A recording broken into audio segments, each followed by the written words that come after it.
to about the halfway point, and this is where the difference between your tailing comes in. Again, I like to use this wing material as a tail, and so if I want to, I can tie it, and I'm going to show you both ways here. But if you wanted to use this as a tail, you'd simply cut a little bit more of it off, come in here, and at that point we'd be done. We'd just clip it off, making sure, you know, however many, I'm going to want, oh, maybe 4 or 5 fibers back there, and I would simply cut that off right there. And I would, at that point, be done. One little hint here is if you're going to use this as a tailing material, you don't want it to be as long as you would tie a normal tail, because if you're going to use this crinkly look, that's when you'll see that the bug's tails seem to appear shorter because they're kind of matted together and they're not nicely splayed out like a real healthy tail would be. So if you're going to use this stuff, clip it just a little shorter than you would a normal tail. If you're going to use the traditional tail style, I use the microfibettes here, and I'll cut it off and we're going to display them. And I think I'll do that just so we see both. I'm going to go ahead and tie in the, because we've already done this one with seen it with the wing material as a tail. So I'm going to go ahead and tie in the micro fibettes for the tail. I'm just going to cut that one off right there so nice and clean. And I'm going to take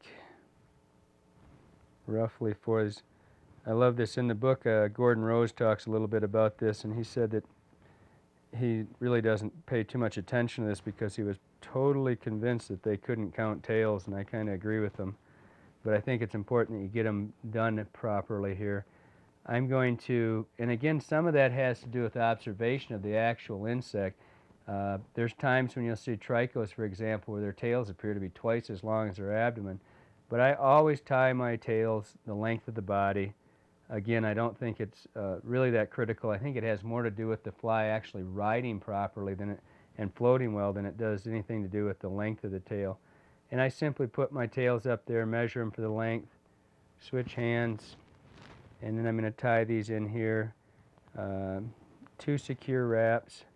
If you wanted to split these tails with a thread wrap, I'll just go ahead and take that off and show you.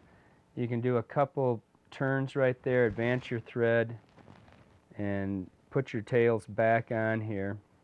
Bring it back until it hits that bump, and it'll just help split those tails for you. So it'll stay nice and even. You know, try to get roughly the same amount of tail on each side. What I do with these is I split them. I don't generally deal with the thread hump. I simply go in one turn right between them and split them like that, and do kind of a loose wrap, and the second one you pull tight, and the tails, as you can see, are split. They stay nicely split like that. I don't have to deal with much as far as building bulk back there. Then I simply advance this thread, and you notice that I have not cut these fibers of these microfibettes off. And the reason I don't do that is because it makes it a cleaner junction riding over top of that into the abdomen thorax region. I cut them off when I get over that first little hump of material that I put in. All right, second thing, after we got the tails in, now we're going to put the second wing in.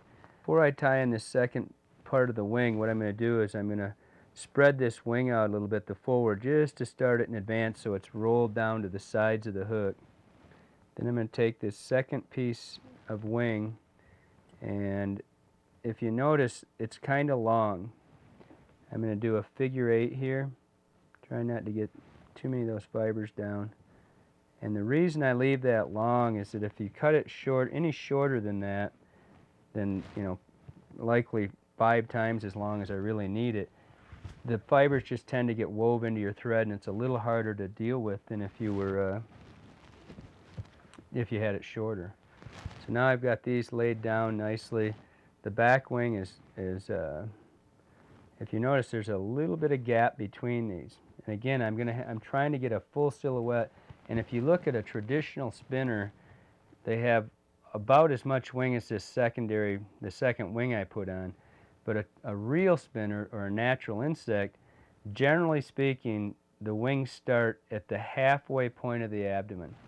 Right in the middle of the fly is where the wings will start. On trichos, it'll be as much as 80% back will look like it's a wing. So on this one, I'm right dead in the middle of the hook for the second wing. I leave a little bit of gap here because when I turn this fly, when I dub this thorax, I'm gonna want this to be filled up just a little bit with body, and then we're gonna have the wing showing from the bottom side. And again, this fly doesn't really start to shine through for you until you see it from the bottom of the fly. Now I stood that wing up just a little bit with thread in front of it to start, but I don't completely stand it up yet.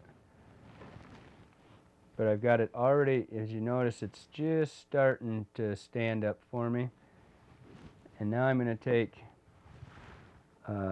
some dubbing here, and the particular fly that we were looking at today was had almost all black abdomen, but I still, as you can see here, I'm blending a little bit of olive into it. There's a little bit of variegation in the body, and again, I'm just going to fold this stuff over and get a little bit of other color inside that, but for the most part it's going to be black. And again, if you just a little bit of dubbing here, you've already got some of your thorax region built up from the wings, so you don't have, this is simply to give it contrast like the natural has. It's really not a part of the fly that's going to float anything. It's just trying to create a contrast from the abdomen to the thorax like the natural has. And again, really fine. You'd rather go back and build up than try to do it with just a little bit of, or a lot of dubbing, I mean. So I'm going to come in here and I'm going to immediately go figure 8 right over top of this wing, and that's why right now is why I don't stand that wing up, because when I'm trying to do this, it just has a tendency to get in the way and start wrapping these fibers. And now with this really thin dubbing, I'm going to go in here and I'm going to pull this wing back, and I'm going to take that really fine dubbing and I'm going to stand that up. I'm going to take a little bit more dubbing here. I'm going to just tighten this up really tight with the thread here. I'm just putting really sparse amount on here, but I'm putting it really, and by tight I mean I'm squeezing my fingers. I've got a very little bit of dubbing and I'm squeezing it very tightly. And it's because I don't want a lot of buildup, but I'm going to have to put several wraps in front of this wing in order to get it to stand straight up.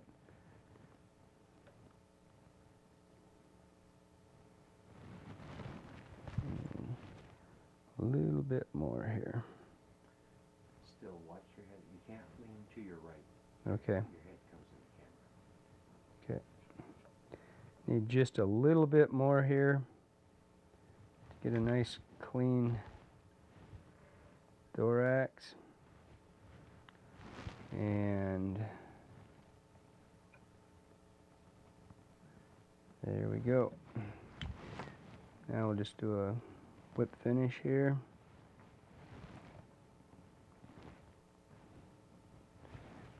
And cut off your thread.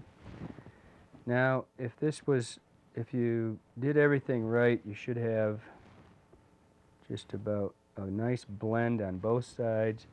And for this, when I'm looking at it, I always start by trimming it.